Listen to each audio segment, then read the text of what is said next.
자, 얘 같은 경우에는 읽으면서 지문 읽으면서 그리고 문제 보면서 무슨 생각했는지 좀 궁금하긴 하네.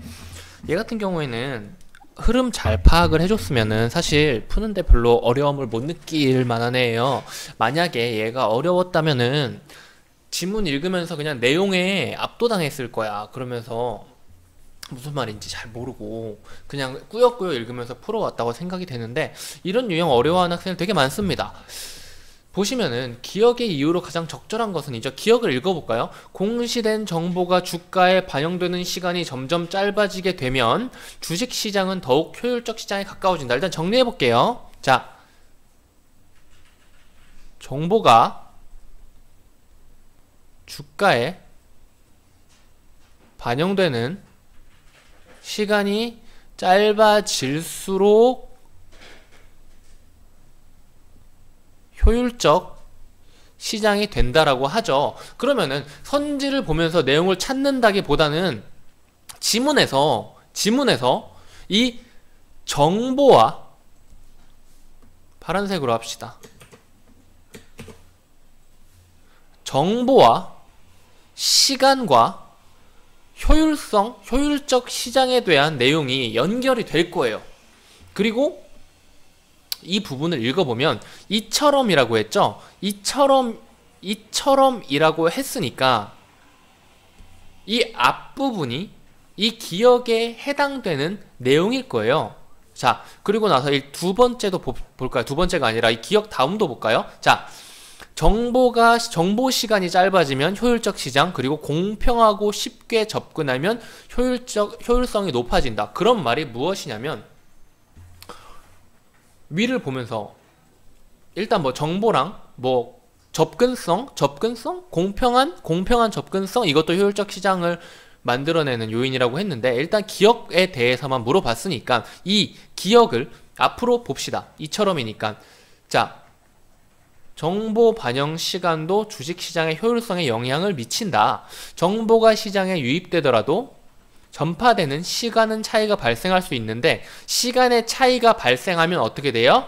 정보에 불균형이 발생하고 그것이 주식 투자의 성패를 좌우하기도 한대요. 그러면 정보가 주가에 반영되는 시간이 낮아진다면 무슨 일이 생길까요? 정보의 불균형이 낮아지겠죠. 그리고 우리가 정리한 요 내용은 이처럼 효율적 시장에 가까워진다라고 연결이 되는 거예요. 여기에선 이 라라는 문단에서만 나왔는데, 앞에 그냥 전체적인 흐름을 한번 볼까요? 그래서 어쨌든 간에 정보의 불균형 시간이 짧아져서 5번이 답인데, 흐름을 보면은 효율적 시장 가설, 정보, 즉시 주가에 반영되면 본질적 가치 유지. 자, 효율적 시장의 개념, 정보가 주가에 반영될 때까지 시간, 효율적 시장에 유입되는 정보의 범위, 전부 다 정보와 효율적 시장의 관계에 대해서 이야기를 하고 있잖아요. 그리고 이 라 문단이 정보 반영 시간과 효율성의 관계죠. 그리고 읽어보시면은 이런 흐름이 나타나게 되고, 그 결론으로 이처럼 효율적 시장이 된다 라고 말을 하고 있는 거죠. 이렇게 풀어주시면 되긴 하는데, 전체 흐름을 잘 파악을 하고, 이런 문제는 앞뒤에 근거가 한 90%는 바로 앞뒤에 근거가 있어요. 아니면 그 같은 문단이라든가. 그리고 얘 같은 경우에는 이처럼이라고 말을 해줬으니까 당연히 앞을 봐주면은, 이처럼이 뭐야? 이게 요약된 거라는 거지. 기억이 요약된 내용이라는 거죠. 앞에 부분을 요약한 내용이에요. 자세한 내용이 있는데 얘가 자세한 설명이 끝나고 이처럼 이렇게 요약을 해줄게 라는 거예요.